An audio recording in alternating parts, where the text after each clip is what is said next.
Hello and welcome to this special Beyond Exploring session. I am your host, Robert Crichton, and today we are looking at a Lord Mayor's show from 1612. And this is, I'd say it's a departure for the podcast. It isn't a departure for the podcast. We're actually getting ahead of ourselves on the podcast because we have actually started work on recording the earliest surviving Lord Mayor's shows that we have texts for, and we were planning on starting to release those in October.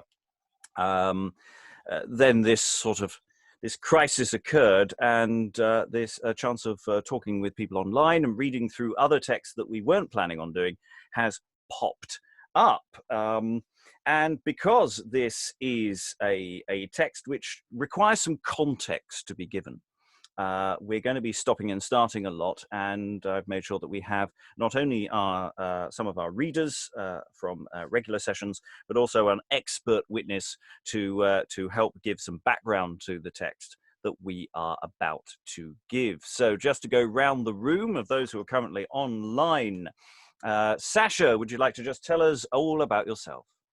Hello there, my name is Sasha Cooper and I am a professional actress, dancer, choreographer, psychic medium, reader, hair and makeup artist and holistic insightful life coach and voiceover artist from Brighton in the UK. And this particular text is very new to me, so looking forward to it. And also not that far away from me in the east of England, we have Rob. Good evening. I'm Rob Morrison, and I've had the dubious pleasure of working with Mr. Crichton over the last few years. And I've come back again for all that I am, and I live just outside Ely in Cambridgeshire.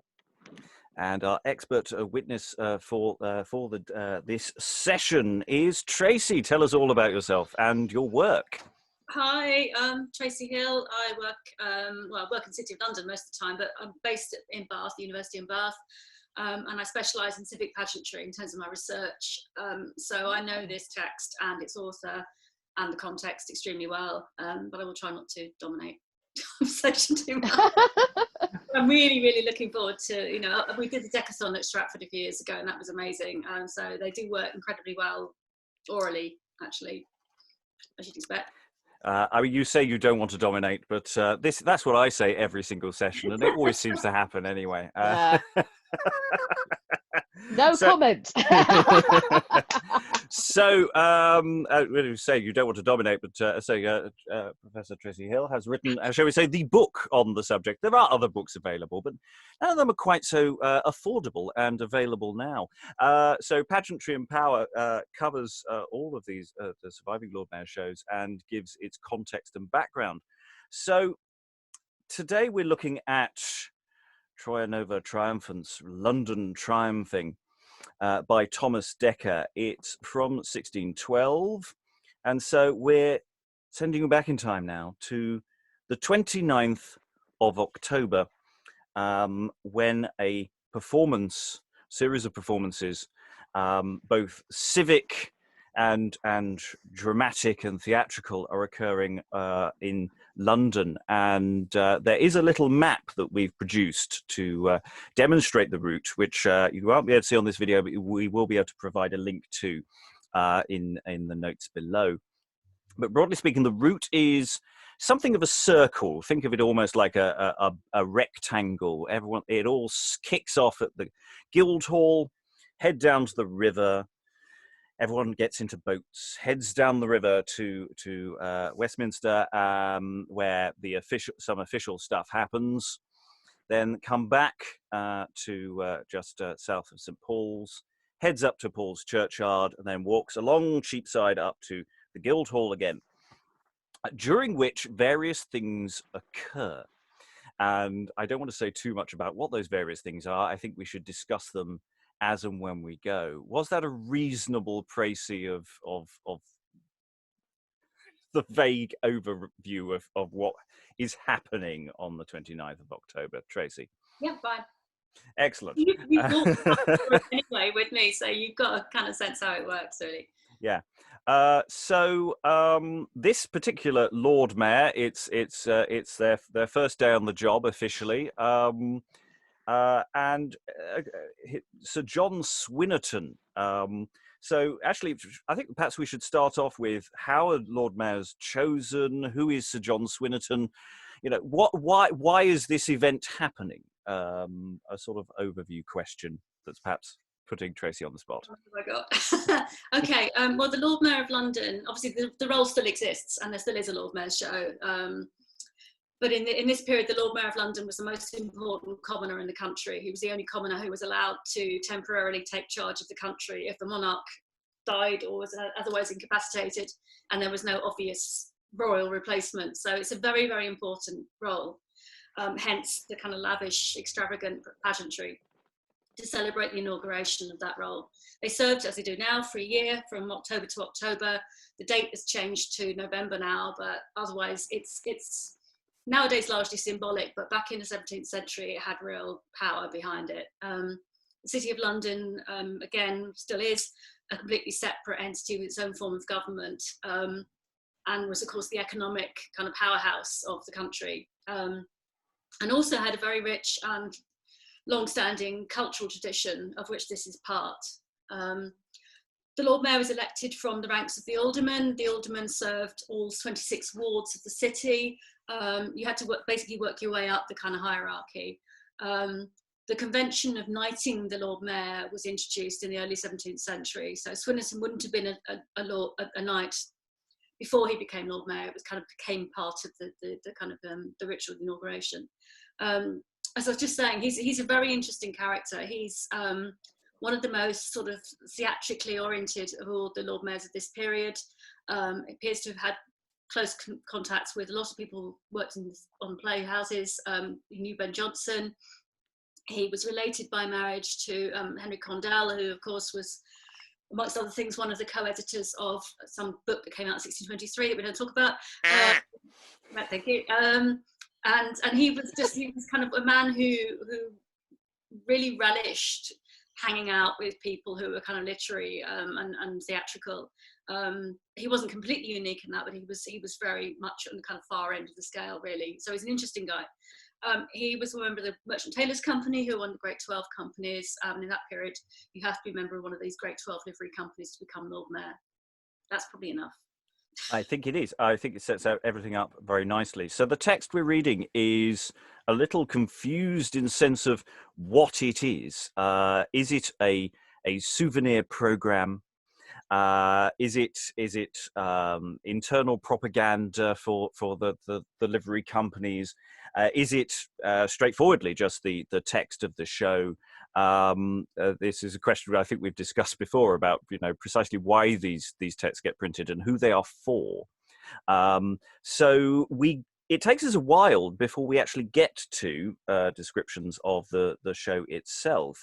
So we're going to do some throat clearing, shall we say? And I'll ask Rob if you could just read the stuff that sort of is on the title page, just the top of the script down to before we get to the opening dedication. So let's just see what information we glean there.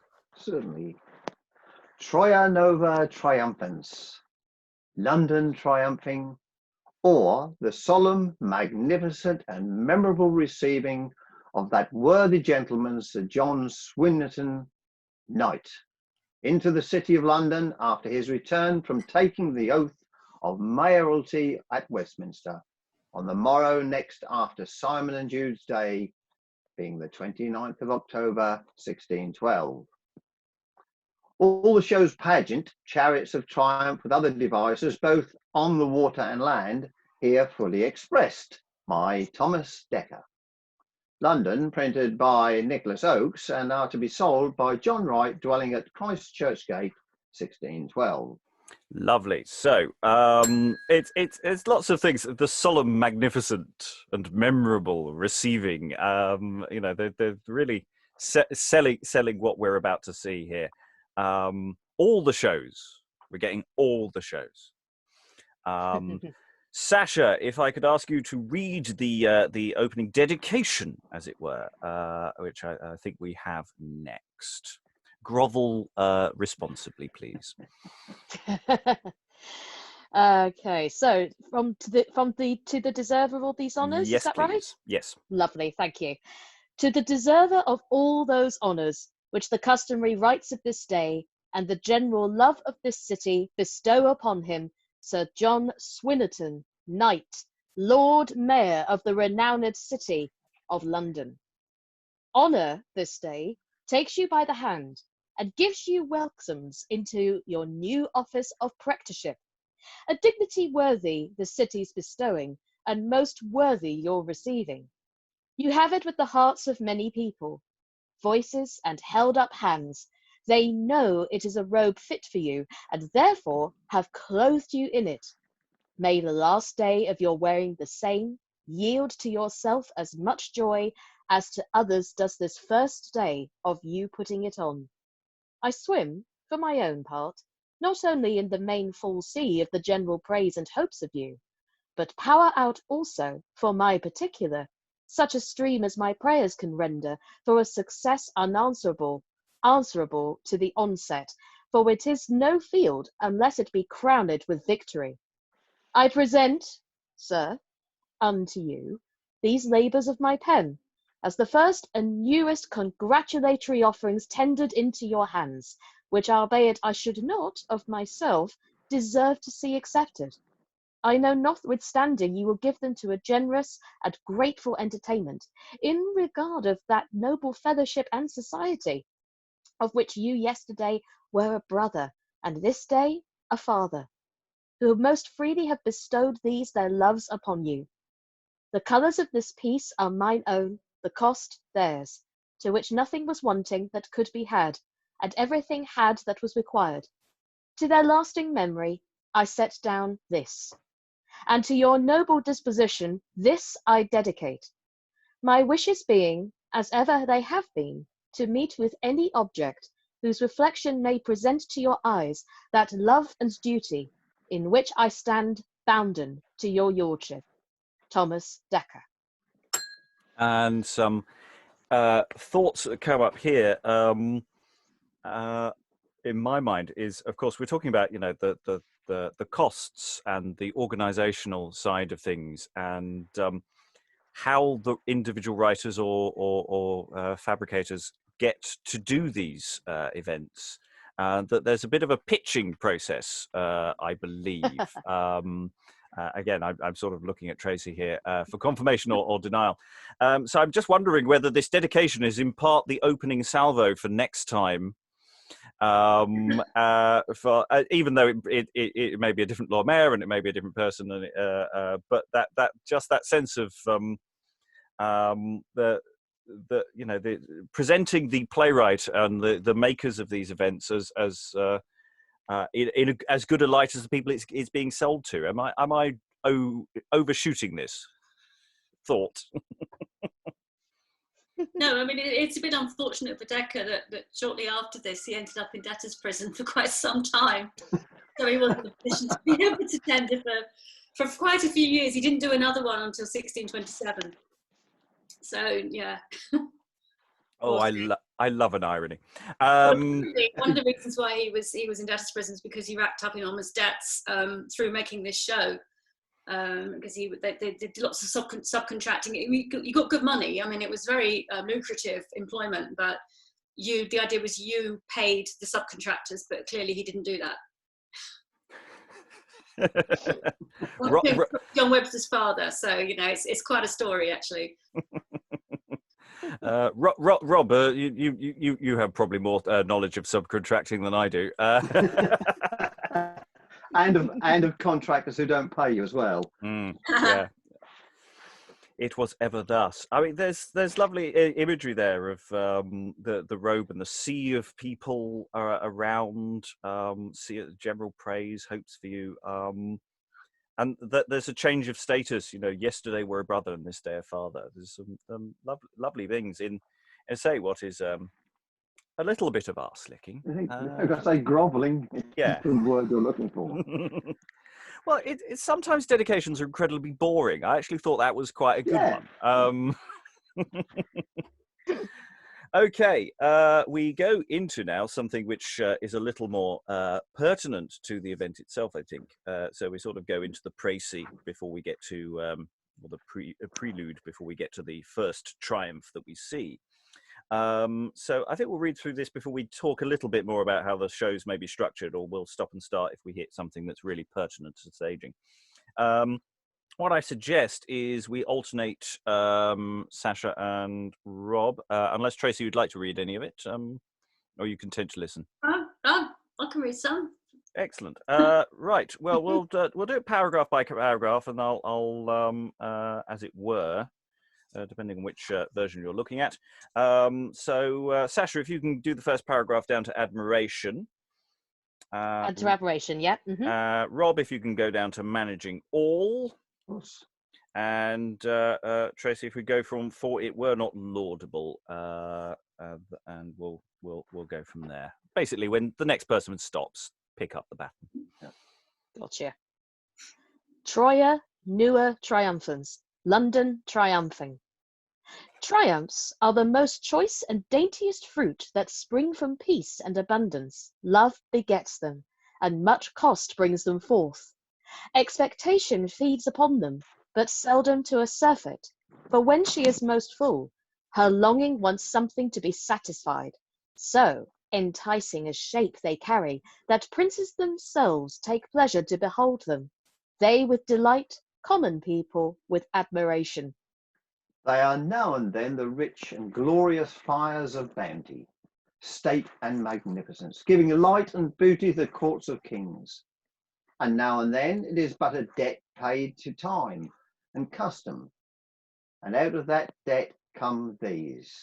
Riot having no hand in laying out the expenses, and yet no hand in plucking back what is held decent to be bestowed.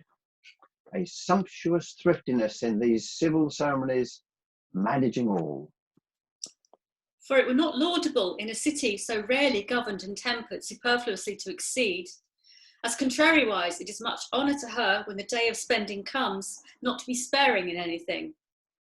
For the chairs of magistrates ought to be adorned, and to shine like the chariot which carries the sun, and beams, if it were possible, must be thought to be shot from the one as from the other, as well as to dazzle and amaze the common eye, as to make it learn that there is some excellent and extraordinary arm from heaven thrust down to exalt a superior man, that thereby the gazer may be drawn to more obedience and admiration. In a happy hour, therefore, did your lordship take upon you this inseparable burden of honour and cares, because yourself, being generous of mind, have met with men and with a company equal to yourself in spirit, and upon as fortunate a tree have they engrafted their bounty, the fruits whereof shoot forth and ripen, are gathered, and taste sweetly in the mouths not only of this city, but also of our best to be beloved friends, the noblest strangers, upon whom, though none but our sovereign king can bestow royal welcomes, yet shall it be a memorial of an exemplary love and duty in those who are at the cost of these triumphs to have added some heightening more to them than was intended at first, of purpose to do honour to their prince and country. Sasha. And I make no doubt but many worthy companies in this city could gladly be content to be partners in the disbusements, so that they might be sharers in the glory. For to have been leaden winged now, what infamy could be greater? And Rob? When all the streams of nobility and gentry run with the tide hither, when all ears lie listening for no news but of feasts and triumphs, all eyes still open to behold them, and all hearts and hands to applaud them, when the heap of our sovereign's kingdoms are drawn in little, and to be seen within the walls of this city, then to have tied bounty in too strait a girdle, pro scelus infandum. And Tracy? No, she hath worn her garments loose. Her lips have been set free in welcomes, her purse open and her hands liberal. If you think I set a flattering glass before you, do but so much as launch into the river, and there the Thames itself shall show you all the honours which this day hath bestowed upon her. And that done, step again upon the land, and fame will with her own trumpet proclaim what I speak. And her, I hope you cannot deny to believe, having at least 20,000 eyes about her to witness whether she may be a true-tongued fame or a lying. By this time the Lord Mayor hath taken his oath, is seated in his barge again. A loud thundering peal of chambers give him a farewell as he passes by. And see how quickly we are in ken of land, as suddenly therefore let us leap on shore, and there observe that honourable entertainment the city affords to their new praetor, and what joyful salutations to her noble visitants. So, through some obfuscation, we've had an outline of the procession leaving Guildhall, going to Westminster, and then coming back to the dock at the south of Paul's. Is that right, Tracy? Have we now arrived back again? I mean, he's using things like being on land and being on the water, both metaphorically and literally. So yes, very much so. I mean, it's very clever, really, the way he's done it. You may recognise some phraseology there from Wonderful Year, actually, Rob. Quite possibly this idea of leaping onto shore from the water. He starts Wonderful Year with that idea. He wrote the copy himself. So yeah, you can also see very, very clearly how fascinated Dekker is with the whole idea of spectatorship. He talks endlessly about number of people watching, how much they're enjoying it, and that kind of thing. More so than the other writers of the period do, actually. He's really, really fascinated by the idea of putting on a spectacle. And it's the kind of spectacle that you're only going to see produced by these people or by the King's royal welcomes. I think that was quite interesting. You said this is the scale of event that we do. And the noblest strangers, visitors coming in and seeing this thing. It's the County Palatine. It's Prince who was coming over from what is now the Czech Republic to marry the King's daughter Elizabeth the following spring. So that's what the reference is. Excellent. And the bit in Latin, oh strange. It's a sort of a strange company, strange. I'm slightly struggling to translate the Latin. It's that bounty in Too Straight a Girdle. And then this contradiction of just going, no, actually, she's her garments are loose. Everything's wonderful. Everything's free and flowing. Sorry, I'm drowning a little bit here. Someone pick it up. It's the same kind of idea as you get in the dedication, where he's trying to ride two horses at the same time, both to say that this is extraordinarily lavish and extravagant entertainment, but it's also not going to go over the top. It's all done with kind of proper decorum, and value for money and that kind of thing, which is obviously something that everybody involved sort of struggles with, because they can't be seen to be stinting in any way. But the city also stands for kind of good management and economic probity and all the rest of it. So the two things are slightly at odds with each other. Yes, so the procession started relatively early, leaving Guildhall, heading, broadly speaking, south to the river. Long procession of people, different clothing, different coloured clothing, different a whole procession of people making their way out. And then they get on barges. And that element isn't really discussed here very much, is it? But there's quite a lot going on, potentially, at that point. Yeah, there's going to be music, a lot of music. All the barges had musicians in them, drums and fifes and trumpeters. Quite a lot of trumpeters, because obviously it's a very loud instrument. They would probably have been firing cannons from Bankside. They probably would have been setting off fireworks. There would have been a water show, which we're probably going to come back to, exactly what Dekker says about that later on. So yeah, it would have been, not just, didn't just get in the boats and go. It was a massive, great big spectacle in its own right, really. Where they embarked on the barges at Three Cranes is roughly where Southwark Bridge is now, on the city side, obviously. So they to get to Westminster, depending on the tides, it could take 5 hours. So yeah, so the commonalty get this initial bit of event. They certainly get a lot of sound and fury, and then they all bugger off to Westminster, do the official opening gambit, make sure he's invested, and he comes back south of Paul's. And then the opening gambit of this text, in terms of talking about something presented that's dramatic and theatrical, so that they arrive at Paul's Stairs and sort of head up, I think. And I don't kind of want to say more at this stage because it's about to describe it, I think. Is that where we are in the text? So once again, if we'll, broadly speaking, when we get to the end of a pause, next person take up the chain. Sasha, Rob, Tracy, myself. So let's start with Rob this time. Into Tracy, into me. The first triumph on the land. The Lord Mayor and companies being landed, the first device which is presented to him on the shore stands ready to receive him at the end of Paul's chain on the south side of the church. And this is it. A sea chariot artificially made, proper for a god of the sea to sit in, ships dancing around about it, with dolphins and other great fishes playing or lying at the foot of the same, is drawn by 2 seahorses. In this chariot, sorry, it's okay. Yeah, no, carry on. In this chariot sits Neptune, his head circled with a coronet of silver scallop shells, stuck with branches of coral and hung thick with ropes of pearl, because such things as these are treasures of the deep and are found in the shells of fishes.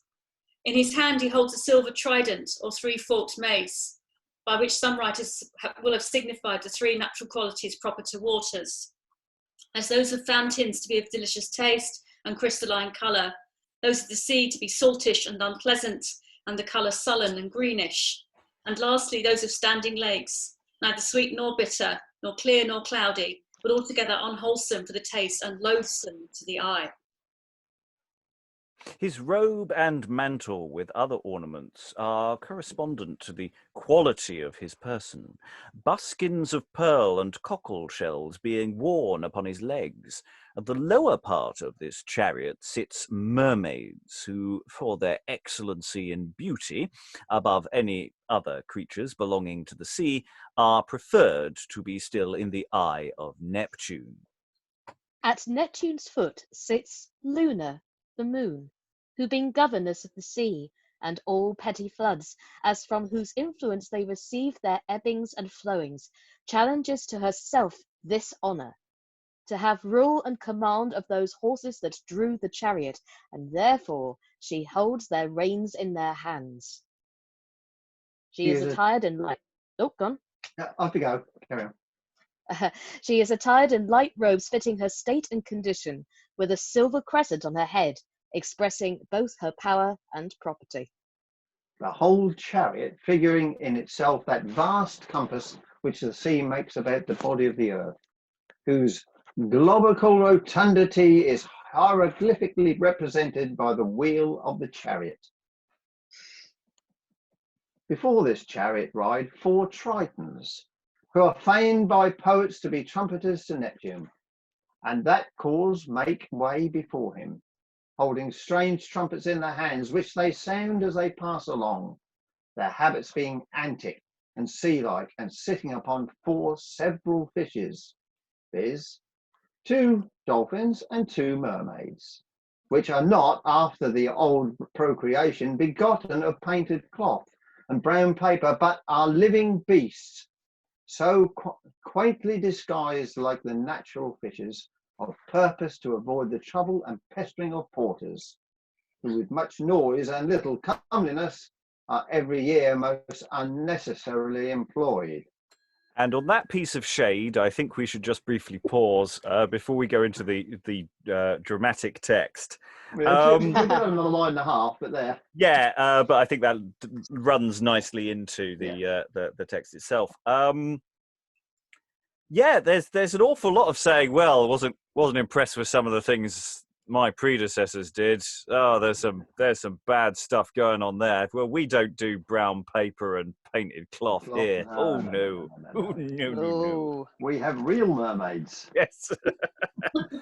Yeah, our mermaids are really gorgeous. We've found the really good looking ones. And for those of another bent, we have gorgeous dolphins as well. Yes. Playful dolphins. So he's really laying it on thick, isn't he? Do we know of whom he is shading, shall we say? Well, probably Monday. Yeah. Yeah, almost definitely Monday. So I'm trying to do a picture of the 17th century dolphin just to get, because they're not very very appealing. They look really revolting. Actually, the only kind of approximate idea what a dolphin looked like. Yeah. Anyway, I couldn't find it, so carry on. so yeah, we've had a lovely description otherwise of Neptune on his special chariot, drawn by the Tritons. We've got the moon in place, and I love that the way he says, "whose globical rotundity." You did well there, sir. It's a touch of the good old days. Mummy D, that's brilliant. Love it. Globical rotundity and hieroglyphically. I bet he probably came up with that phrase. He's like, I've just absolutely nailed it now. Yeah. Yeah, let's just throw it and have done with it. Yeah. Otherwise known as they've got really swanky hubcaps, basically. Yeah, basically. they have pimped this ride beyond anything that's come before. It's almost like an epic Greek myth proportion thing going on here. It was something that you used to stage plays. You know, you don't have to wonder about the costumes or wonder about the props because it's all laid out for you. You know, you can build a mental image of what Neptune looked like very readily. Mm. Yes, we have so much more detail being given here of the stage directions and you know all that imagery, which we don't get anywhere else. And of course, what we're not doing here is doing the sound picture as well, because of course there's still going to be a lot of noise going on all over the shop. Can imagine. However, we now hit some text. Now, am I right in saying that these texts would probably be performed by quite young people? Yes. I mean, they did use children quite extensively. They also used adult actors as well, so they probably made a judgment about whether a role was sufficiently, long and significant, to employ an adult performer. Mm. So, who fancies being Neptune? Sasha, thank you for volunteering. Yep. That's fine. I don't mind, actually. No, that's fine. Just before we do it, so it's quite nice in the text. You actually have these little sort of side notes explaining things occasionally. So, the ebb and flow of streams, the Thames is mentioned somewhat too floridly. And I do wonder, is it the printer who's gone? No, I don't think anyone's following what Dekker's written here. Let's just put some footnotes in. No. Possibly. No. Yeah. Possibly. Okay, so we'll Rob, if you could just do that last line before Neptune's speech, and we'll hear Neptune's speech, and then Rob, if you pick up the bit at the end, that last paragraph. The time being ripe, when the scope of this device is to be delivered, Neptune's breath goeth forth in these following speeches. Whence breaks this warlike thunder of loud drums, clarions and trumpets, whose shrill echo comes up to our watery court, and calls from thence us and our Tritons?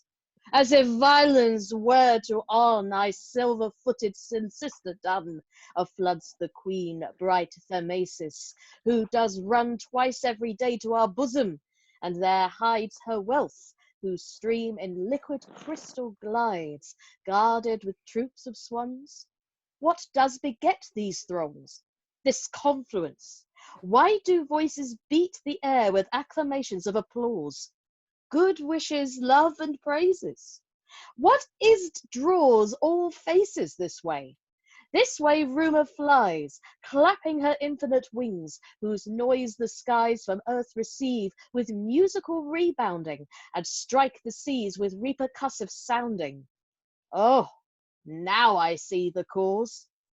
Banish vain fears. Isis no danger feels, for her head wears crowns of rich triumphs, which this day puts on, and in thy honour all these rites are done, whose name when Neptune heard, 'twas a strange spell, thus far up into the land to make him swell beyond his bounds, and with his sea troops wait thy wished arrival to congratulate. Go, therefore, on. Go boldly. Thou must sail in rough seas now of rule, and every gale will not perhaps befriend thee.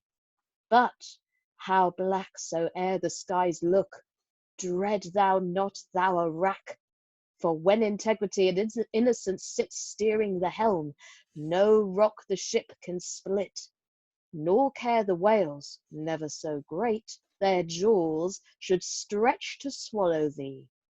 Every good man's cause is in all storms his pilot. He that's sound to himself in conscience ne'er can run aground, which that thou mayest do. Never look on still, for, spite of foul gusts, calmer winds shall fill thy sails at last.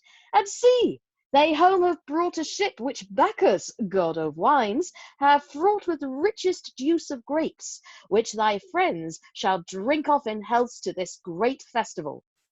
If any at thy happiness repine, they gnaw but their own hearts, and touch not thine. Let bats and screech owls murmur at bright day, whilst prayers of good men guide thee on the way. Sound old Oceanus trumpeters, and lead on. The Tritons then sounding according to his command, Neptune in his chariot passeth along before the Lord Mayor. The four winds, habilimented to their quality and having both faces and limbs proportionable to their blustering and boisterous condition, drive forward that ship of which Neptune spake. And this concludes this first triumph on the land. So, lots and lots of questions I have here. I mean, just first confirmation, the question of who is this performed to and for, in the sense that it's primarily being aimed at the returning Lord Mayor, but of course, obviously, there is the additional audience around it as well, and how many people you can fit around. And I do love the way that Neptune starts it off with, who are all these people? Why are they all applauding me? Pause for the applause. I know, it's just like, Oh, hello? I never thought that before. That's brilliant. Yeah, it's such an obvious invite, isn't it? And the fact that we're talking about loud drums, trumpets, presumably there's this good peal to make sure everyone's listening before they start, and also at the end to tell everyone you can now start talking again while we move on and reset for the next bit of business. So this is. Do we conclude that this was at Paul's Chain? That was at by the river, rather than further. It's the end of Paul's Churchyard. Yeah. It's kind of where Carter Lane is. Well, Carter Lane was already there, but it's kind of at the edge of the precinct. Yeah, and of course St Paul's is not the building that we know and love today. It's a much bigger sort of area in footprint. Is a much bigger footprint, but it's certainly a much more enclosed footprint as well. There's a lot going on there, and more controlling, I think, of the flow of movement of peoples and things. Other thoughts about that as performance? I really I did like that. I'd be interested to know what Sasha thinks about how it kind of feels to speak it with us. Yeah, I mean, obviously Neptune traditionally would be performed by a male, so it's quite interesting, coming at it from a female point of view here. But yeah, it's quite a strong speech, and yeah, you could, I guess, obviously, because this is the first reading of it I've done, I've gone in quite strong. But I think there's quite a lot of different sort of levels you can play at performance-wise with this role. I mean, like the asides, I found I was going on a bit more. He's got the big speeches, and then all of a sudden it's like, yeah, right, to the side, So I think there's a lot you can play within the dynamics of that speech. I think it's quite good fun to do, actually, and it's quite a strong one to start the whole thing, especially at the beginning of the parade. So yeah. Well, a sort of follow on from that is also you've done quite a lot of the allegorically sort of minded morality interlude plays over the last few weeks, Sasha. That's right. And Rob's done a few of these himself, and it's interesting, sort of that connection of, this is, in the Playhouse theatre, you don't get that kind of allegorical work going on, but you still have it here, really full-throated. And I'm sort of thinking, this seems to be its last hiding place by 1612, because nobody else is really doing this kind of material in the same way as you would have had 70 plus years ago to this time. So that just leapt out at me. It's true, actually. It's a political event. Obviously, they're celebrating, and the keynote he strikes on the title page, which is its combination of festivity and solemnity. And I think Sasha's right. Sort of 3/4 of the way through the speech, or 2/3 of the way through the speech, it goes much more somber, doesn't it? You suddenly get this stuff about conscience. Yeah. More thoughtful. Gets you to think quite a bit as well, that whilst we're here to celebrate this, it's almost like it's got a double-edged thing going on here, even as I read it. It's almost as if it's saying, the undertones, and the reason why they choose Neptune. This guy could be completely wrong here, but maybe the reason why they choose Neptune to begin with, the undertone of Neptune is that although he's a sea god, he's there to bring the message that with leadership comes great responsibility, maybe. And in a way, maybe I'm reading too much into it, but Neptune being the king of the sea, water, normally associated with emotions, and there's something that he says in the text. Yeah, so even that last little bit from the conscience part, when he says, for spite of foul gusts, calmer winds shall fill thy sails at last. It's almost as if he's saying, in a weird sort of way, check in with your emotions before leaping. That whole thing of with leadership comes great responsibility, but check in, be sensible. I was getting the thing that it's one ruler, a very important ruler of in this case the sea, speaking to another one who is taking on this responsible role, and there will be difficult murky waters and dark skies, and as a performer, of course, you have the opportunity or the burden of what the weather at the time is. Usually not very good in late October. Yeah, so when he's saying,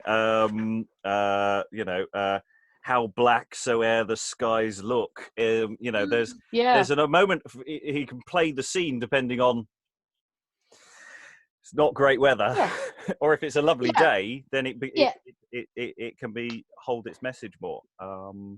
Yeah, it's that aside thing, like I was saying before, but at the same time, I still think that in a weird sort of way, he's using the weather as a way to check in with what's going underneath, because you don't know what's going to happen. So be flexible, maybe.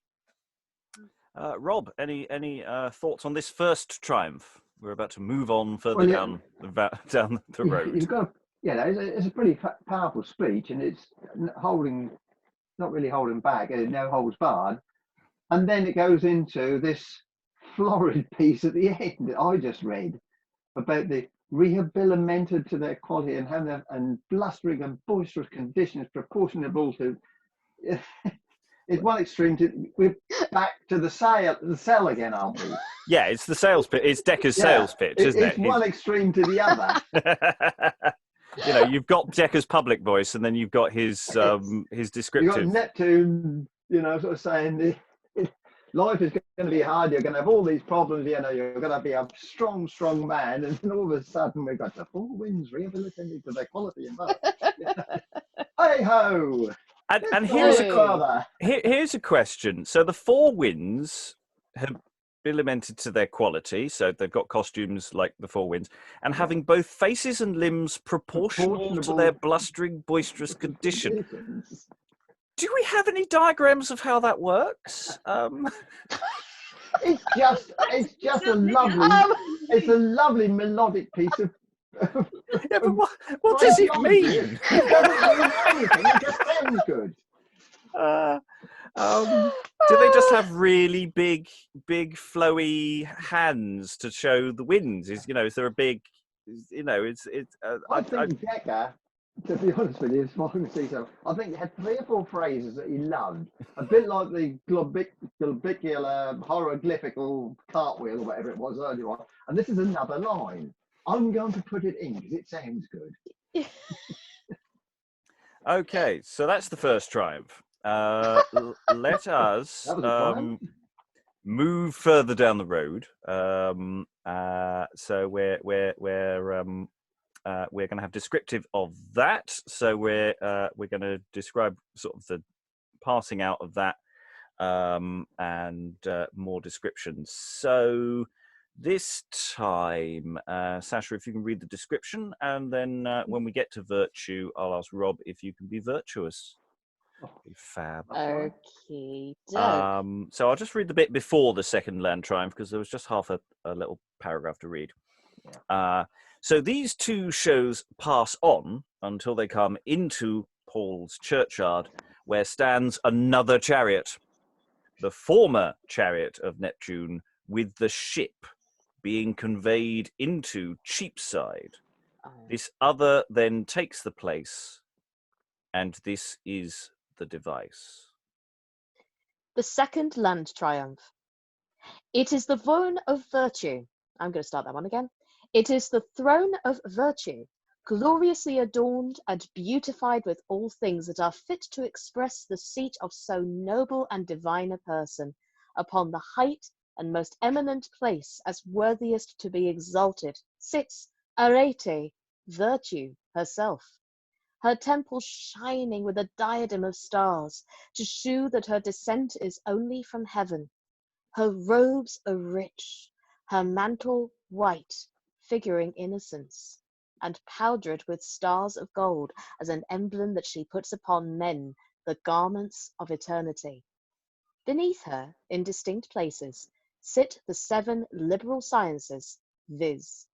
Grammar, rhetoric, logic, music, arithmetic, geometry, astronomy, having those rooms allotted them, as being mothers to all trades, professions, mysteries, and societies, and the readiest guide to virtue. Their habits are light robes and loose, for knowledge should be free.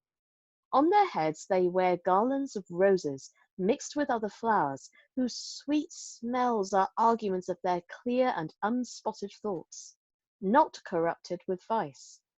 Every one carrying in her hand a symbol or badge of that learning which she professeth. At the back of this chariot sit 4 cupids, to signify that virtue is most honoured when she is followed by love. This throne, or chariot, is drawn by 4 horses. Upon the 2 most foremost ride Time and Mercury, the first the begetter, and bringer forth of all things in the world, the second the god of wisdom and eloquence. On the other 2 horses ride Desire and Industry, it being intimated hereby that Time gives wings to wisdom and sharpens it, Wisdom sets desire a burning to attain to virtue, and that burning desire begets industry, earnest to pursue her. And all these together make men in love with arts, trades, sciences, and knowledge, which are the only stars and ascensions to the throne of virtue, and the only glory and upholdings of cities. Time hath his wings, glass and scythe, which cuts down all. Mercury hath his cadeus, or charming rod, his feathered hat, his wings, and other properties fitting his condition. Desire carries a burning heart in her hand. Industry is in the shape of an old countryman, bearing on his shoulder a spade as the emblem of labour. Before this chariot, or throne, as guardians and protectors to virtue, to arts, and to the rest, and as assistants to him who is chief within the city for that year, are mounted upon horseback 12 persons, 2 by 2, representing the 12 superior companies, every one carrying upon his left arm a fair shield with the arms in it, one of the 12 companies, and in his right hand a lance with a light streamer or pendant at the top of it, and every horse led and attended by a footman. The And Lord Mayor... we'll just pause there. Because this one's a bit more complicated, isn't it? The first one's straightforward. It's Neptune and fish things. This, and he explains at great detail what all the elements are meaning and how what you should be getting out of this. And it's and we have the 12 companies, so it's got a real crossover with the city. And the bit we had before shows the sort of parking of one chariot and doing the 3-point turn, making sure the next chariot can go out into Cheapside. And this is all there again. We have all the senses. We got the flowers smelling lovely.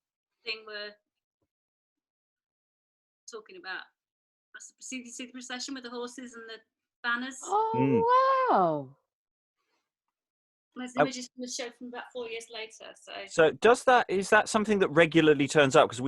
Because this is a thing that happens every year. How many things recur?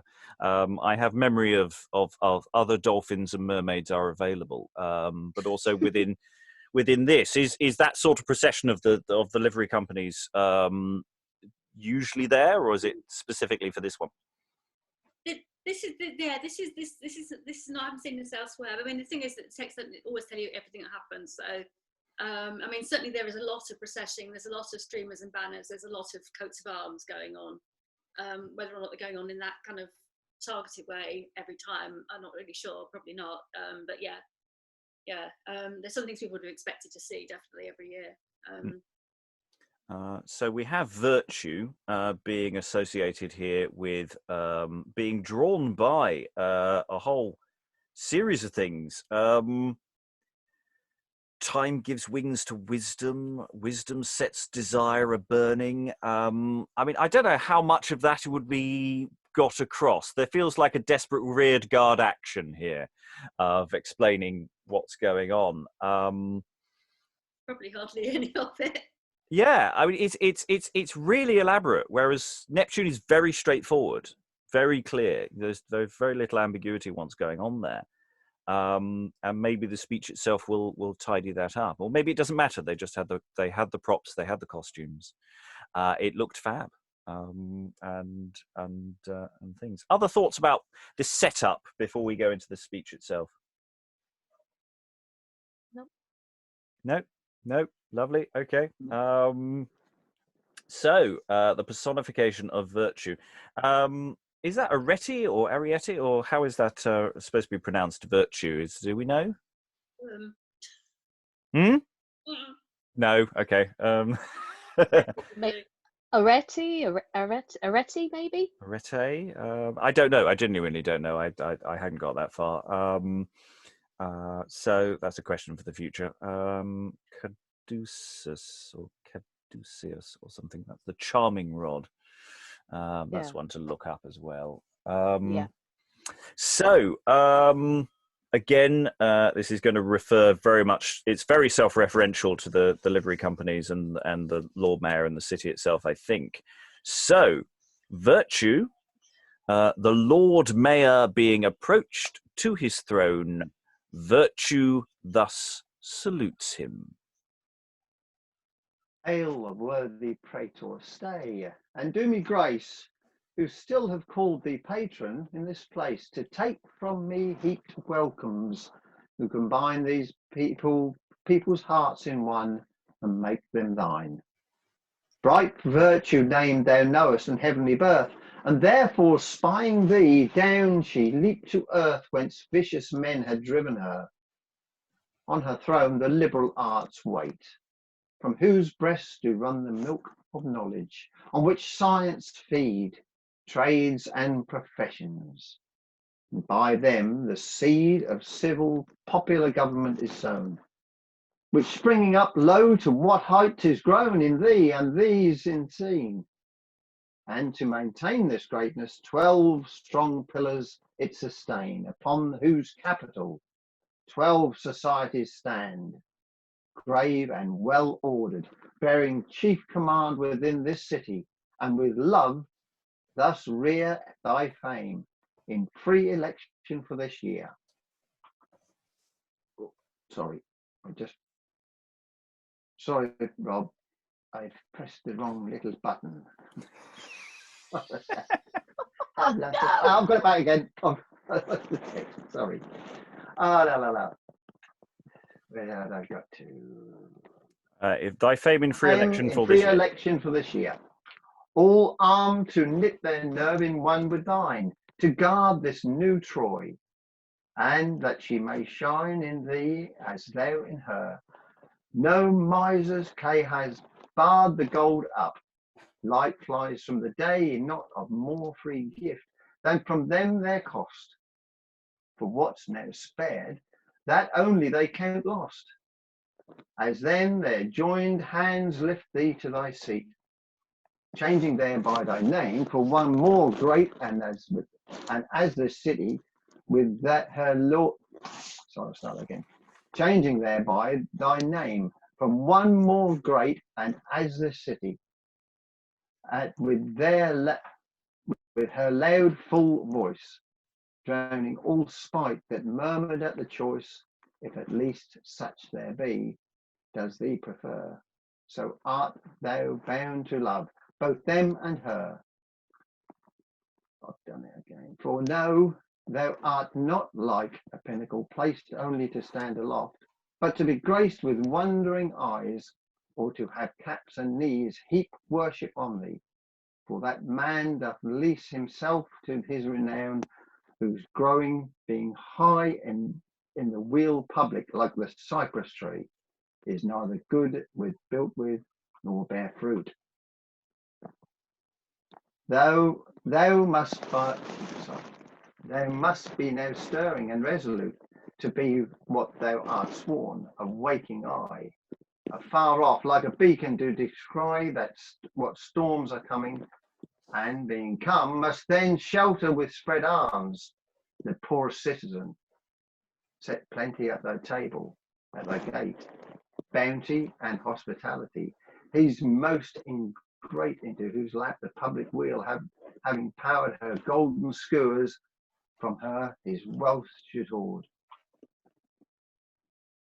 Be like those ancient spirits that long agone could think no good deed sooner than 'twas done, others to pleasure.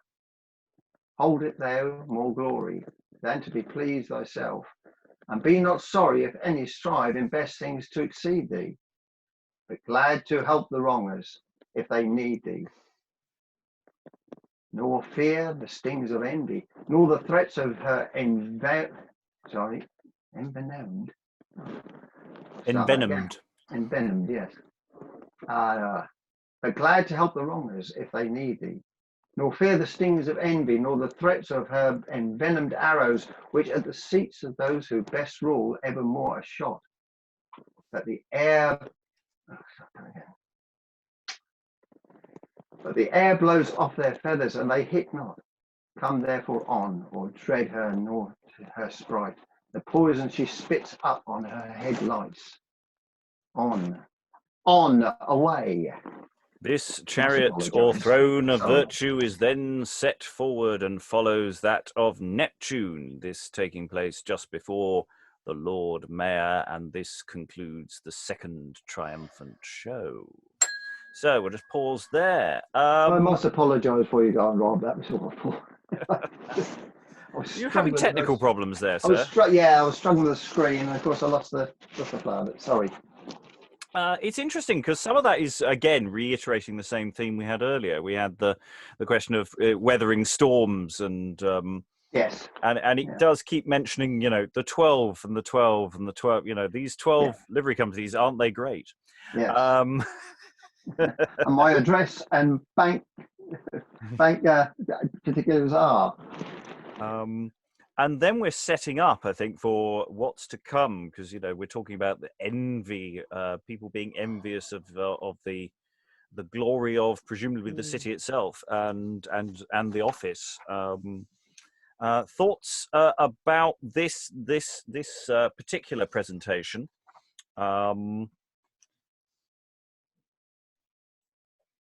Where we are in this day. We're slightly further down the street, aren't we? We're now a little along Cheapside, aren't we? Yeah.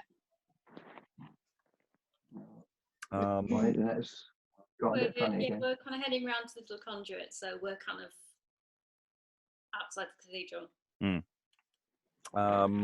And so around us, there's potentially street vendors and people selling things and stuff going on, and there's crowd management. Is this the time to mention whifflers? Yeah, oh yeah. There's never a bad time to mention whifflers. So if you do not know what whifflers are, they're the responsible front of house managers who are controlling the audience using perfectly reasonable means. Would this speech be said in an area which is more, say, down market?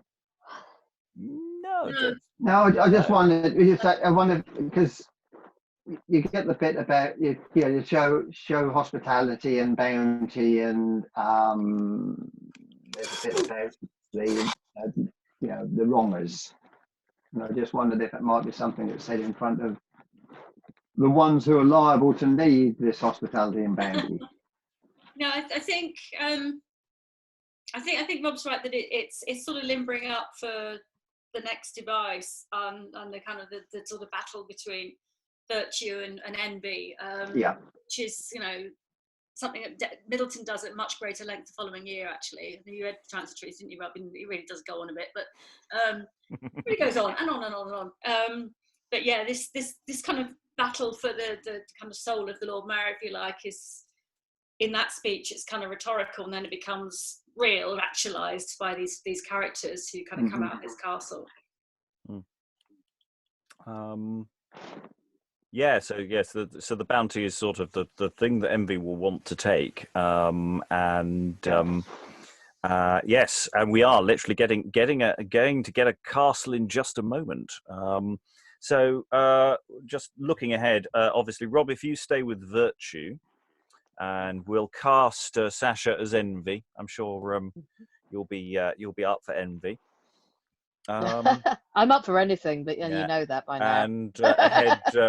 We'll edit that bit out, Sasha. And so, and just at the end of this little sequence, there's the bit where it's ominous. Everybody says shoot, shoot, etc. So we should all remember to say shoot, shoot. It may not. That may be more stage direction than something you say, but I think we'll just we'll go with that. it. Yeah, we'll burn that bridge when we get to it. So I will read the opening gambit of the third device, and we'll see where we are with that one. So the third device is a forlorn castle built close to the little conduit in Cheapside, by which is the throne of virtue. As the throne of virtue comes nearer and nearer, there appeareth above on the battlements Envy, as chief commandress of that infernal place, and every part of it guarded with persons representing all those that are fellows and followers of envy, as ignorance, sloth, oppression, disdain, etc.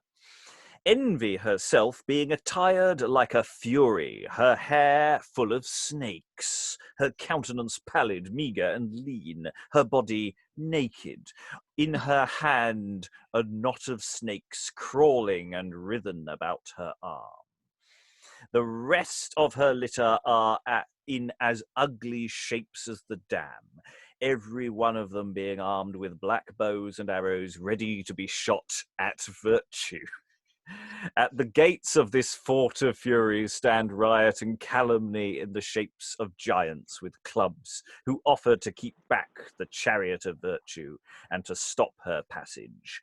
All the rest likewise on the battlements, offering to discharge their black artillery at her, but she, only holding up her bright shield, dazzles them and confounds them, they all on a sudden shrinking in their heads until the chariot be past, and then all of them appearing again.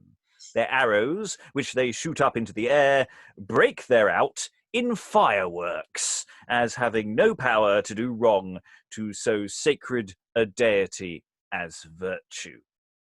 This cave of monsters stands fixed to the conduit in which envy only breathes out her poison to this purpose.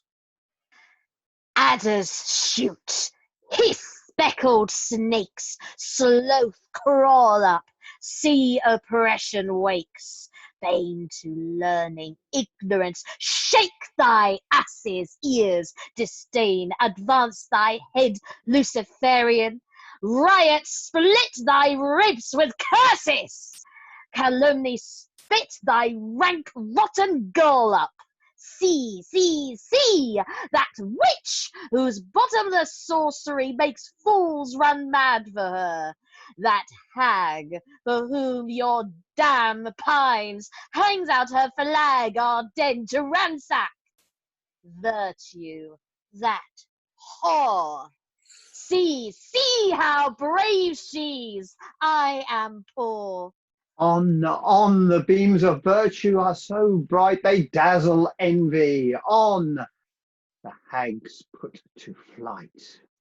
Snakes from your virulent spawn engender dragons that may piecemeal rend her. Adders, shoot your stings like quills of porcupines. Stiff, hot, Aetnan hills vomit sulphur to confound her. Fiends and furies that dwell under lift hell gates from their hinges. Come, you cloven foot brood of Barathrum, stop! Stay her! Fright her with your shrieks, and put fresh blood in envy's cheeks. On the beams of virtue are so bright they dazzle envy. On the hags put to flight. And shooting, we all do. Shooting. Either during this speech, or else when it is done, certain rockets fly up into the air.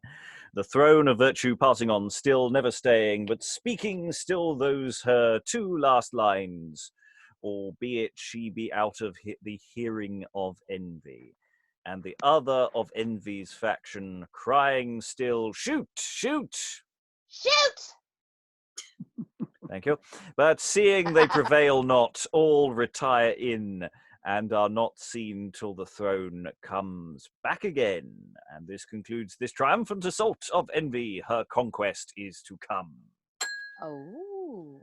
Okay, that's so much fun and so dangerous. Oh yeah. You're giving people Nerf guns basically to fire at a shield, and that's fabulous. I think that's absolutely wonderful. It's then the whole, let's just fire some fireworks. That'll be fine. Yeah. I don't want to see the risk. I don't imagine there's much of a risk assessment being done on that. There's a lot of ordnance going on. Maybe not. But yeah, virtue keeps going, keeps saying the line. The timing of this is, at what point do you cue? How do you cue that? How do you rehearse the timing of this as well? Because these are chariot passing a fixed station. I think that's how they sort of made it. Is that? Am I missing? Was I right there, Tracy? Well, a conduit is a kind of it's a water fountain basically, but they're usually kind of quite large rectangular structures, about sort of 4 or 5 feet from the ground. So they form quite good stages.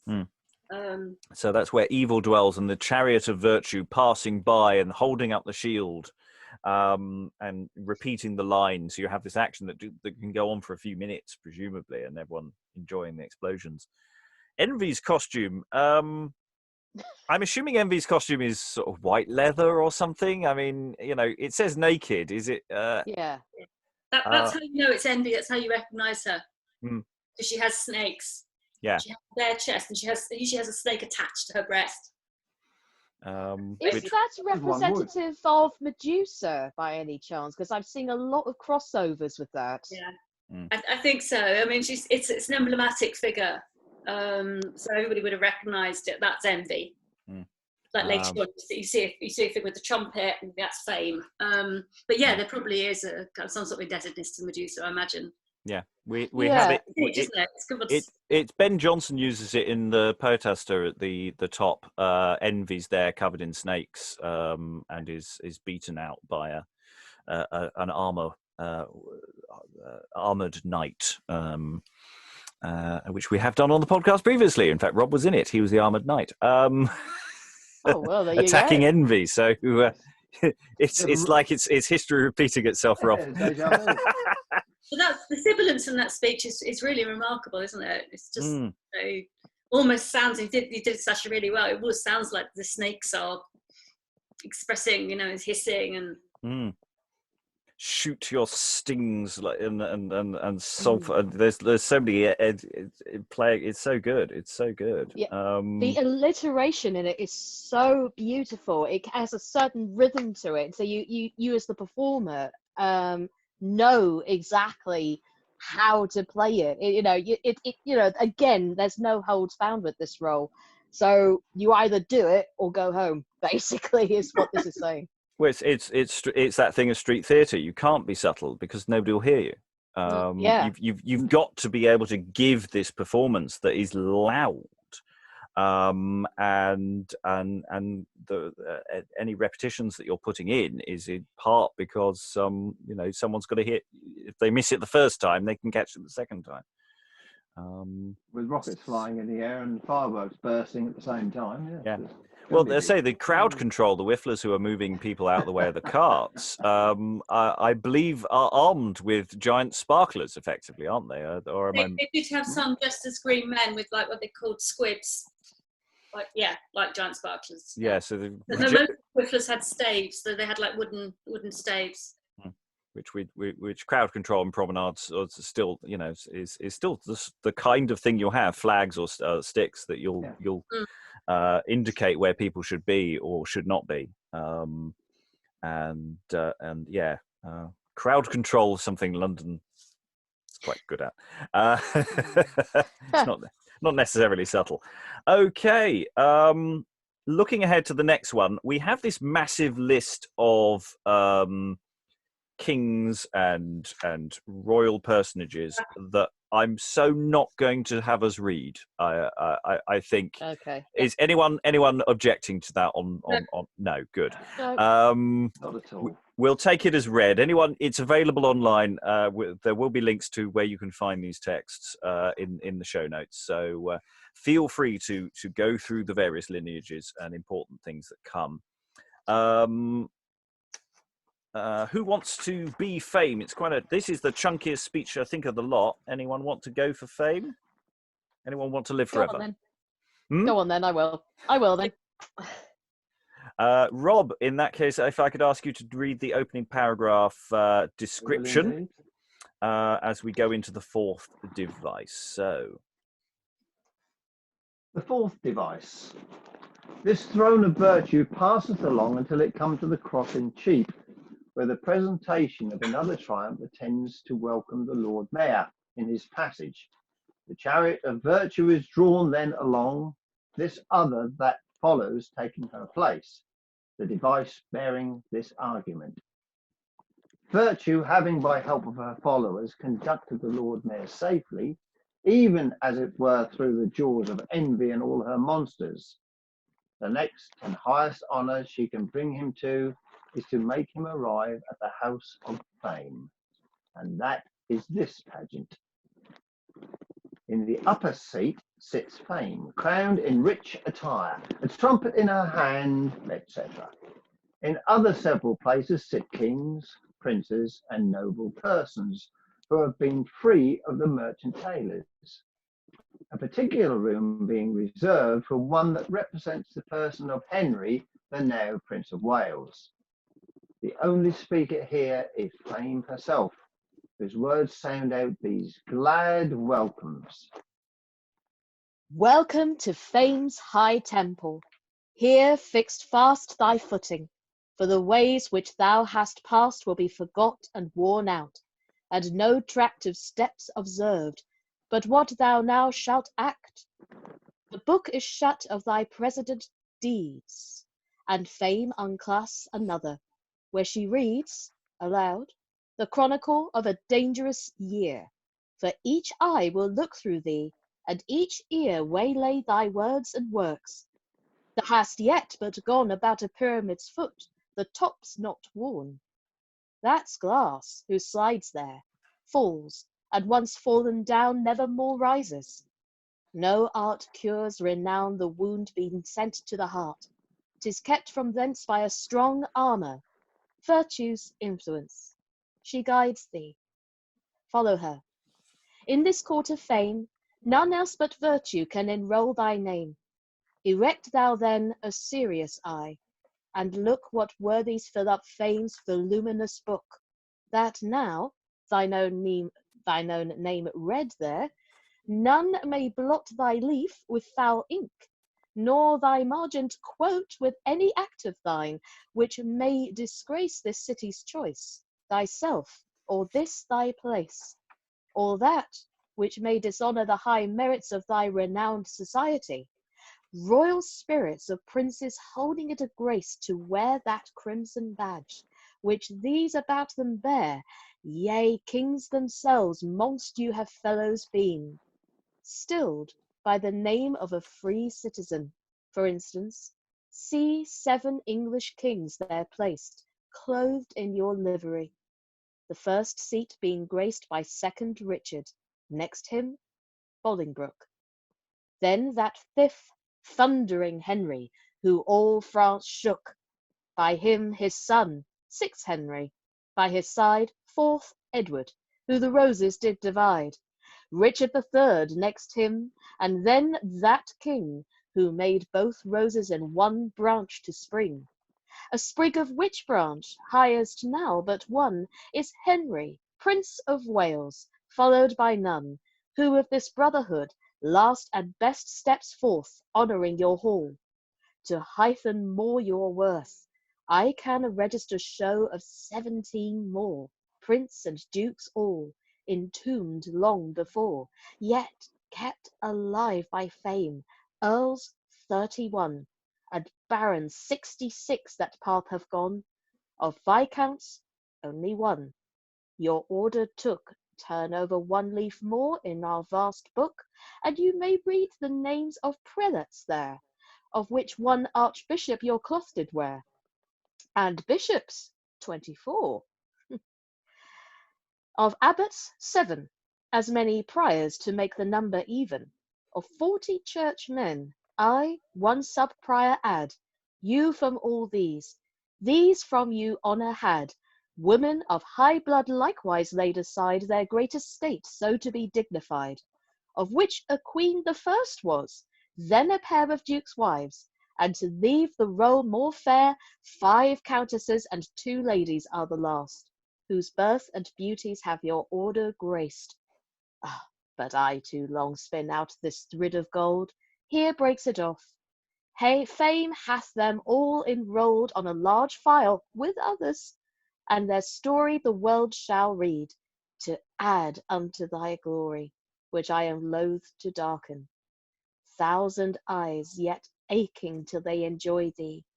Win them that prize which virtue holds up for thee, and, that done, fame shall the end crown, as she hath begun. And the text sets forward a whole list detailing all the various people discussed, and then goes into this lovely footnote.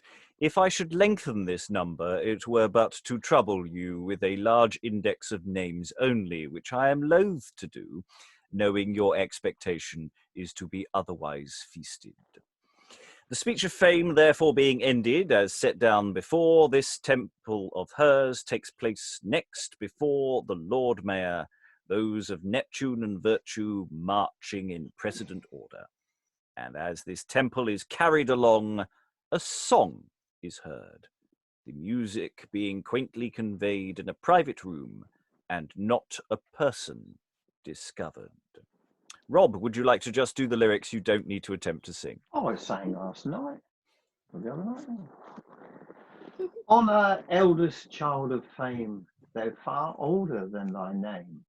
Waken with my song and see one of thine here waken thee. Sleep not now, but thy brow chat with olives, oak and bays, and an age of happy days. Upward bring, whilst we sing in a chorus all together, welcome, welcome, welcome hither. Longing round about him stay, eyes to make another day, able with their virtuous light utterly to banish night. All agreed, this is he, full of bounty, honour, store, and a world of goodness more. Yet to spring whilst we sing, in a chorus all together, welcome, welcome, welcome hither. Envy angry with the dead, far from his place hide thy head.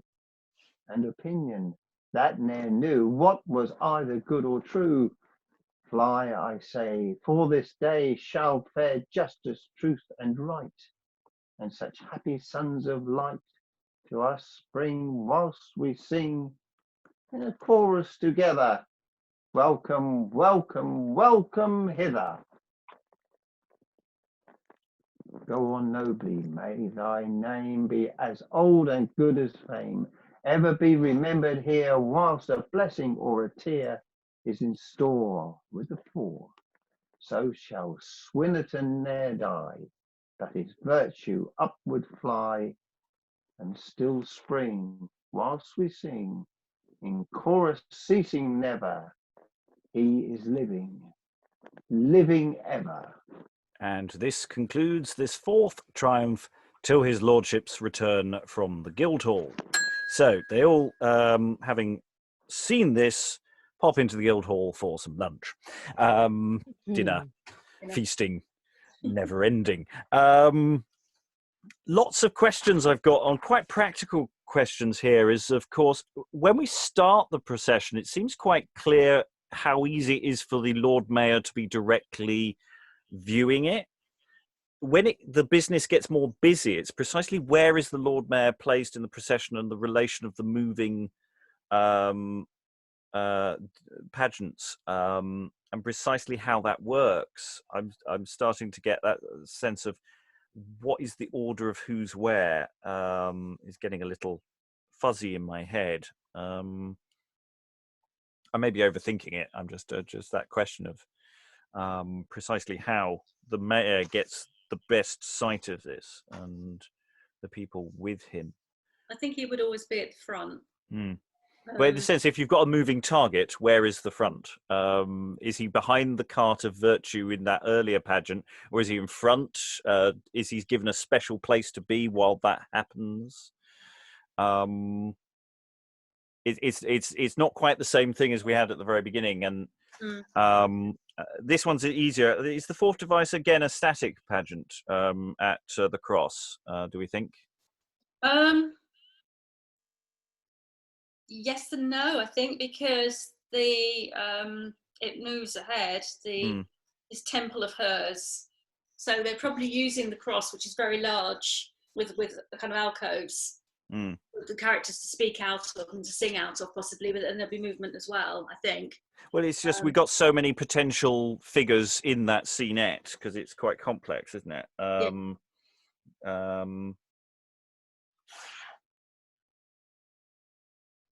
And of course, represents the person of Henry, the now Prince of Wales.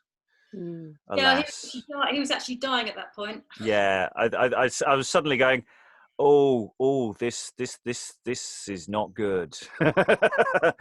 He'd been made free of the company in 1607. So yeah, but he was dying. This is what we're looking at.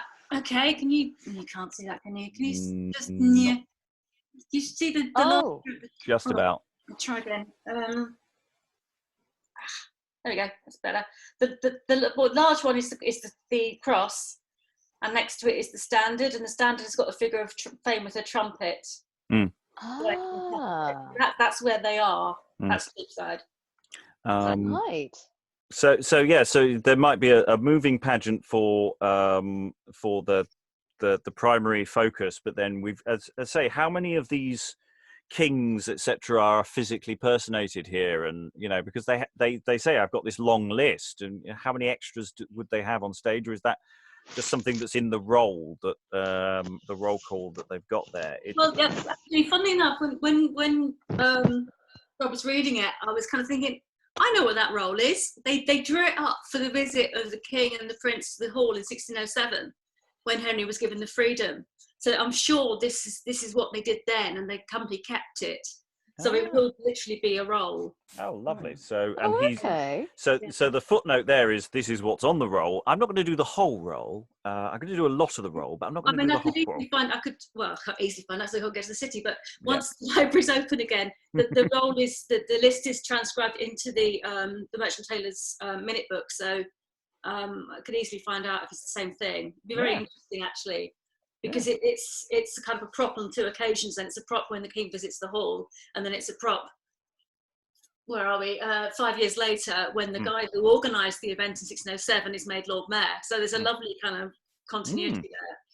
Oh no, that really works. I mean, and Fame's speech leading into a song, and I think that song's actually really, the lyrics of that are really quite lovely, actually, and I think that's really quite nicely apt. And you can sort of hear, you can't see the singer, you can only hear their voice. Great. That's really interesting. I wonder why. They do that the following year. Middleton has the first speech as the Lord Mayor leaves the Guildhall in the morning. Actually, is behind a curtain. So it's kind of, there's a lot of things that Middleton, I think, kind of took the idea from this one because it's the year before. Yeah. There's no music for this one, unfortunately, but there are for a couple of them. Music survived. Oh, right. Not for this one, sadly. No. That's one of the stumbling blocks for the future, is that we'll need to start looking to commission music, and God, that changes the nature of your budget. Yes. Okay, so time passes. The Lord Mayor's gone off and is having a right old. We have some good idea of precisely how elaborate their celebrations are going on. Oh my word! Yeah. Gallons and gallons of wine. Yeah. But that doesn't mean the show's over, because we have this sort of afterpiece, as it were, upon the return from Guildhall. So much later in the day, and it's late in the year, so it could be getting quite dark. Could be dark. So we have Envy and Virtue again, so you're already cast. Tracy, would you like to read Justice, or would you like me to do it? No, you do it. Okay. You did a better job at it. Okay, and then in that case, I'll ask you to read the intervening stage directions outlining things. So if you can go from in returning back from the Guildhall, please. In returning back from the Guildhall to perform ceremonial costumes in Paul's Church, these shows march in the same order as before. And coming with the Throne of Virtue, Envy and her crew are as busy again. Envy uttering three or four lines towards the end of her speech only, as thus. Fiends and furies that dwell under, lift hell gates from their hinges. Come, you cloven-footed brood of Barathrum, stop, stony her, fright her with your shrieks, and put fresh blood in Envy's cheeks. On, the beams of virtue are so bright they dazzle envy. On, the hags put to flight. This done, or as it is in doing, those 12 that ride armed discharge their pistols, at which Envy and the rest vanish and are seen no more. When the Lord Mayor is, with all the rest of their triumphs brought home, Justice, for a farewell, is mounted on some convenient scaffold close to his entrance at his gate, who thus salutes him. By this day's sworn protector, welcome home. If justice speak not now, be she ever dumb. The world gives out she's blind, but men shall see her sight is clear by influence drawn from thee. For 1 year, therefore, at these gates she'll sit, to guide thee in and out. Thou shalt commit, if she stand by thee, not one touch of wrong. And though I know thy wisdom built up strong, yet men, like great ships, being in storms most near to danger, when up all their sails they bear. And since all magistrates tread still on ice, from mine own school I read thee this advice. Do good, for no man's sake now but thine own. Take leave of friends and foes, both must be known. But by one face the rich and poor must lie in one even scale. All suitors in thine eye welcome alike.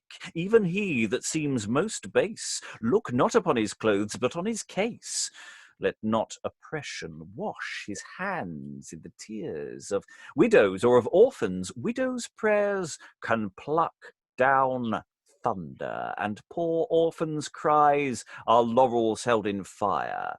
The violence flies up to heaven gates, and there the wrong does tell, whilst innocence leaves behind it a sweet smell. Thy conscience must be like that scarlet dye, one foul spot stains it all. And the quick eye of this prying world will make that spot thy scorn. That collar which about thy neck is worn of golden asses bids thee so to knit men's heart in love and make a chain of it. That sword is seldom drawn by which is meant it should strike seldom, never the innocent. 'Tis held before thee by another's hand, but the point upwards.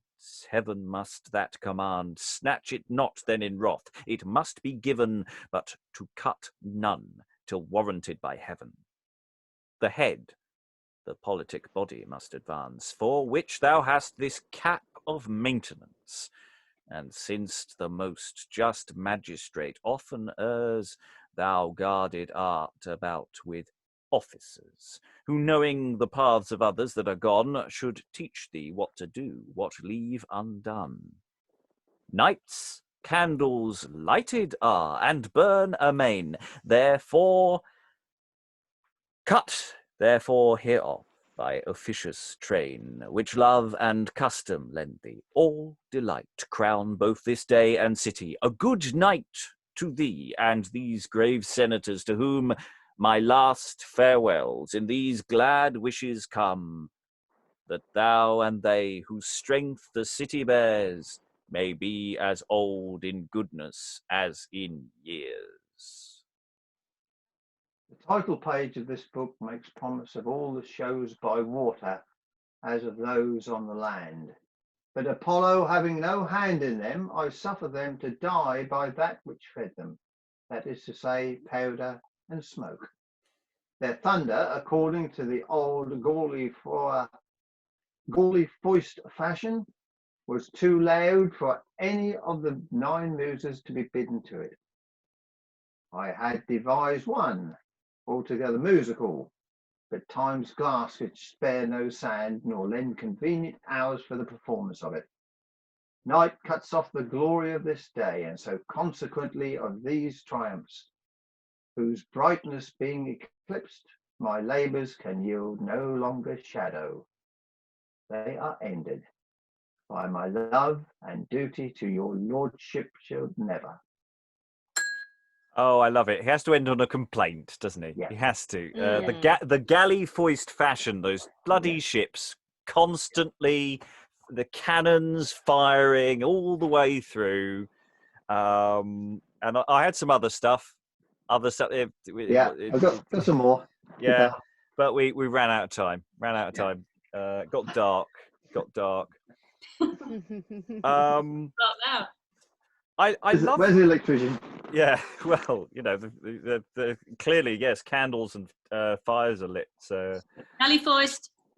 yeah, There it is. lovely. Galley Force. I wasn't sure how that was pronounced when I got It's there. a small warship. Yeah.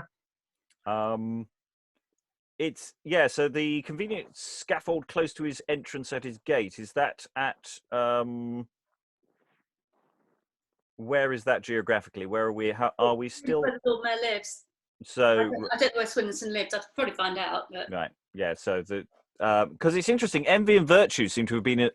I mean, I'm sure they weren't on a loop, but all the time or anything. But it's like that's the fun bit that you just want to keep going for the rest of the day for the people to enjoy, and that you know every 15 20 minutes, see envy and virtue fight it out, and they just keep going back and forth.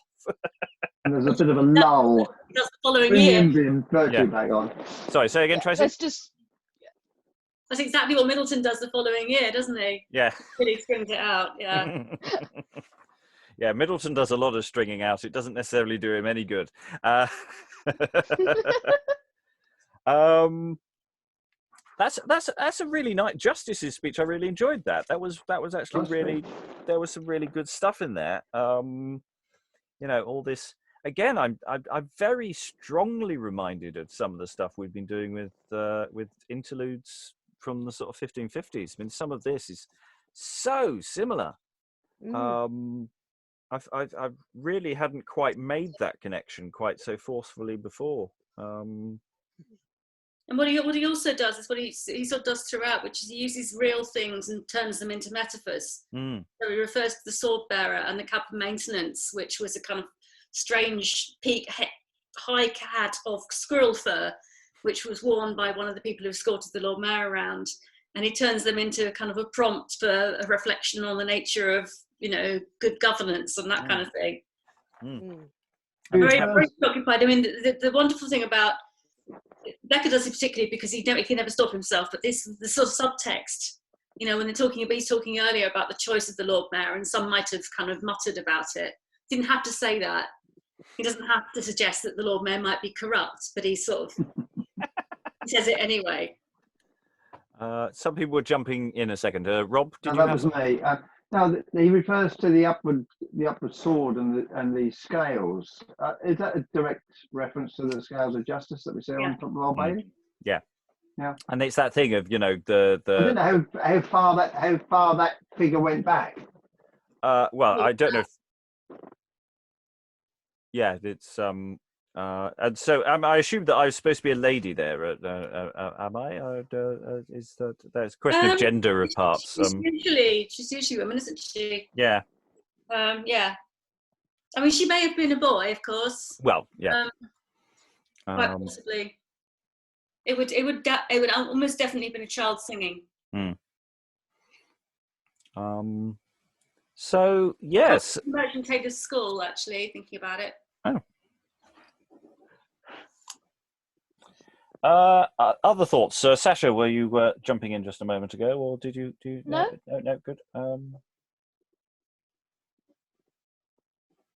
So I'm just making a note. Okay, so that's sort of the outline of this particular show. I mean, it's interesting that we have none of the speeches are excessively long. They're just the right length. I think Dekker's pitched it quite well. They're not so short that you feel cheated, but they don't hang around too long that you feel like, yeah, can we move on? There's some lovely visual stuff, physical action. You know, you've got that wonderful fight of virtue and envy. Yeah, I think this is a damn good show, actually. You know, I'm just going to put it When out you there. thinking of staging it then, Rob? When you're thinking of staging it? Well, the idea for the podcast is that we do this like a live broadcast as a yes. with a commentary team. Yeah. That Oh, will okay. transpose a lot of what we would have here. Yes. But as different commentators in different places. And then add additional historical details as and when we can find them. I mean, I'm very interested in trying to figure out what the weather is for each of them. I know that's almost impossible in many cases, but you know, if we've got anything anecdotal that we can throw in as well. Well, we know the 1605 one had to be restaged on All Saints' Day because it was a complete washout. So yeah, and you know, of the first three that we're working on, we know that there's this chap wandering around, and he's much more interested in the kitchens and what's going on in the Guildhall than he is actually about the shows. And Von Vadel, yeah.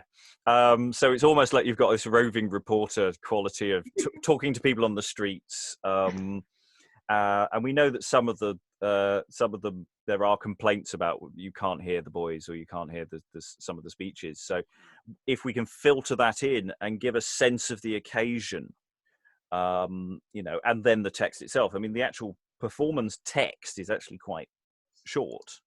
And you know, in a sense, getting that recorded is very easy. With the first three are pretty much all in the can now. But it's building the show around it.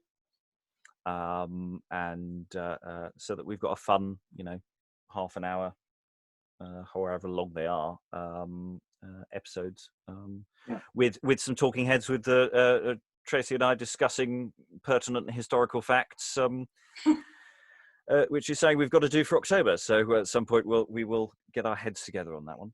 And further down the road, if I can get some money, we're actually going to do it on the streets. Fab. Yeah. Way. Yay. So one question: where are we getting the mermaids and the dolphins from? Oh, we'll work it out. They did reenact the. Oh, you have a store, do you? Well, they did. The 1613 show was reenacted in the 1980s. So yeah, it's been done actually, just the once. Oh yeah.